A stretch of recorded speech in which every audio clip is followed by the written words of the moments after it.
ಇವೆಲ್ಲ ಆದ್ಮೇಲೆ ಸನ್ಮಾನ ಆಗ್ತದೆ. ಇದು ಯಾವ ಮಾರ್ಗದರ್ಶಕ ಅಂತಂದ್ರ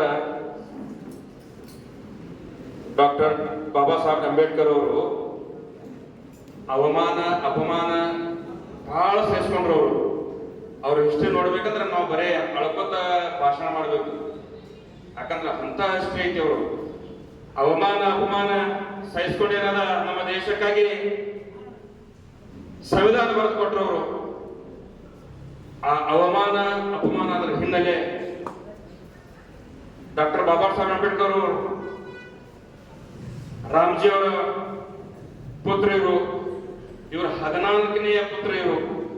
ಡಾಕ್ಟರ್ ಬಾಬಾ ಸಾಹೇಬ್ ಅಂಬೇಡ್ಕರ್ ಹೆಮ್ಮೆಯಿಂದ ಹೇಳ್ತಿದ್ರು, ನಾ 14ನೇ ಪುತ್ರ, ಹೆಮ್ಮೆಯ ಪುತ್ರ ನಾನು ಅಂತ ಹೇಳ್ಕೊತಿದ್ರು ಬಾಬಾ ಸಾಹೇಬ್ ಅಂಬೇಡ್ಕರ್ ಅವರು. ಬಾಬಾ ಸಾಹೇಬ್ ಅಂಬೇಡ್ಕರ್ ಅವ್ರು ಹ್ಯಾಂಗಿದ್ರಪ್ಪ ಅಂತಂದ್ರ ಅವಾಗ ಅಸ್ಪೃಶ್ಯತೆ ಬಹಳ ಇತ್ತು. ಅವಾಗ ಅಸ್ಪೃಶ್ಯತೆ ಬಹಳ ಇತ್ತು. ಅಸ್ಪೃಶ್ಯತೆ ಅಂದ್ರ ಗೌಡ್ರ ನಾ ಇಲ್ಲೇ ಗೀತ ಇದ್ದೆ, ಇಲ್ಲೇ ಆಕಳಿತ್ತು, ಅದು ಇತ್ತು ಅಂತ ಹೇಳಿದ್ರಿ ನೀವು. ಅದು ನೋಡಿ ನನಗೆ ಬಹಳ ಕಣ್ಣೀರು ಬಂತು. ಮತ್ತೆ ಖುಷಿನೇ ಆಯ್ತು. ಎದಕ್ಕೆ ಖುಷಿ ಐತಪ್ಪ ಅಂತಂದ್ರ ನಮ್ಮ ಕೆಟ್ಟ ಕಾಲಕ್ಕೆ ನೀವೇನಾರ ಅದು ರಿಪೀಟ್ ಮಾಡಕತ್ತೀರಿ. ನಾ ಹಿಂಗೆ ಇದ್ದ ನಾ ಹಿಂಗಿದ್ದ, ಈಗ ದೇವರ ಕೊಟ್ಟನಂತಂದ್ರ ಅವ್ರಿಗೆ ಹೋಗಿ ಭೇಟಿಯಾಗಿ ಅವ್ರ ಆಶೀರ್ವಾದ ತಗೊಂಡ್ರಲ್ಲ, ಅದಕ್ಕೊಂದು ನಾನು ಸದಾ ಕವಿ ಕೊಡ್ತೀನಿ. ಅದೇ ತರ ಇವತ್ತ ತಮ್ಮ ತಾಯಿನೂ ಬಂದಾರ, ಇಲ್ಲಿ ತಂದೆನೂ ಬಂದಾರ. ತಮ್ಮ ತಾಯಿನ ನಮ್ಮ ತಾಯಿ ತಂದೆ ಇದ್ದಂಗ. ಆದ್ರೆ ಒಂದು ಕಿವಿ ಮಾತು ಹೇಳ್ತೀನಿ ನಾಗೇಶ್ ಅವರ.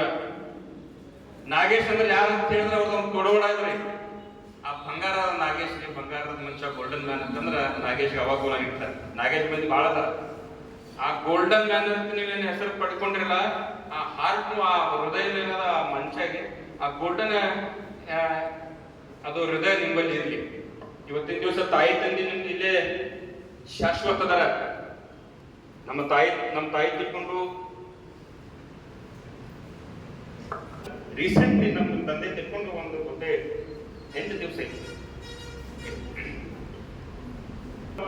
ನಮ್ಮಲ್ಲಿ ಏನೂ ಇಲ್ರಿ, ನಮ್ಮ ತಾಯಿ ತಂದೆ ಸತ್ತ ಅನಾಥಾಗಿ ನಾನು ಹೇಳ್ಬೇಕು.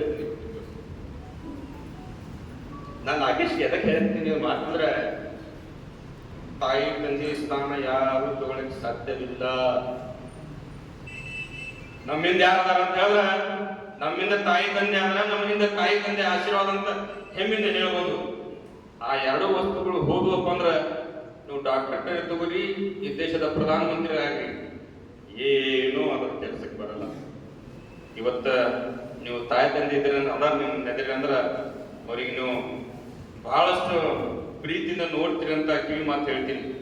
ಯಾಕಪ್ಪ ಅಂದ್ರ ನಮ್ಮ ಇದ್ರಾಗ ಎಲ್ಲ ಧರ್ಮಗಳಿಗೆ ಏನದ, ದೇವರ ಹೇಗಿಟ್ಟಾನ ಸ್ವರ್ಗ ಅಂದ್ರ ತಾಯಿ ಅಂಗಾಲ ಕೆಳಗೆ ಸಪ್ಪಿಟ್ಟಾನ. ದೇವರ ಸ್ವರ್ಗ ಹೇಗಿಟ್ಟನಪ್ಪ ಅಂದ್ರ ನಾವು ಅಲ್ಲಿ ಹುಡುಕಾಡದ ಅವಶ್ಯಕತೆ ಇಲ್ಲ, ಮಸೂದಿಯಲ್ಲಿ ನಮಾಜ್ ಬಿಡೋದ ಅವಶ್ಯಕತೆ ಇಲ್ಲ. ಅದು ನಮ್ಮ ಧರ್ಮ, ನಮಾಜ್ ಬಿಡಬೇಕು ಆಗಿಲ್ಲ. ಆದ್ರೆ ಎಲ್ಲಿ ಅಲ್ಲಿ ಹುಡುಕಾಡೋ ಅವಶ್ಯಕತೆ ಇಲ್ಲ. ಸ್ವರ್ಗ ನಿಮ್ಮ ತಾಯಿ ಅಂಗಾಲ ಕೆಳಗದ. ಆ ತಾಯಿ ವ್ಯವಸ್ಥೆ ಮಾಡ್ರಿ, ಆ ತಾಯಿ ಸ್ಥಾನಮಾನ ಕೊಡ್ರಿ. ಆ ಎಲ್ಲೇ ಸ್ವರ್ಗ ಅಲ್ಲೇ ಅದ, ಅಲ್ಲಿ ಹುಡುಕಾಡದ ಅವಶ್ಯಕತೆ ಇಲ್ಲ. ಅದಕ್ಕೆ ನಾನು ತಮ್ಮನಾಗಿ ನಾ ಹಕ್ಕದಿಂದ ಹೇಳಕಿದ್ದೀನಿ ನಾಗೇಶ್ ಅವ್ರಿಗೆ, ತಾಯಿ ತಂದೆ ಜೀವಂತ ಅದಾರಂದ್ರ ಅವ್ರು ಅಷ್ಟೇ ಬೆಲೆ ಮಾಡಿ ದೇವ್ರ ನಿನ್ನ ಕೊಡ್ತಾನ. ಕೆಟ್ಟ ಕಾಲಕ್ಕೆ ನೀವೇನ್ ದಿವಸ ನೋಡ್ರಲ್ಲ, ಆ ದಿವಸಗಳು ಬೊಡ್ಡೆ ಕಟ್ಟಿ ರೊಟ್ಟಿ ಜಾಸ್ತಿ ಮಾತಾಡಕತ್ತೀನಿ ಕಾಣ್ತದ.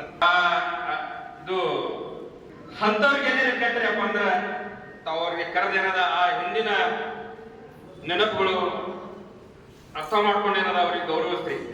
ಕೆಟ್ಟ ಕಾಲಕ್ಕೆ ಯಾವಾಗಲೂ ಜನರ ಮುಂದೆ ಸಲಾಮ್ ಮಾಡೋದಿರ್ಬೇಕು. ನಮ್ಮ ಒಳ್ಳೆಯ ಕಾಲಕ್ಕೆ ಏನದ ಯಾರಿಗೆ ನಮ್ಮಿಂದ ತೊಂದರೆ ಆಗಬಾರ್ದಂತ ಈ ಸಭೆಯಲ್ಲಿ ನಾನು ಬಹಿರಂಗವಾಗಿ ಹೇಳಕ್ ಬಯಸ್ತೀನಿ. ಈ ಸಭೆಯಲ್ಲಿ ಒಂದು ಆ ಶ್ಲೋಕ ನಿಮ್ಗೆ ನಾನು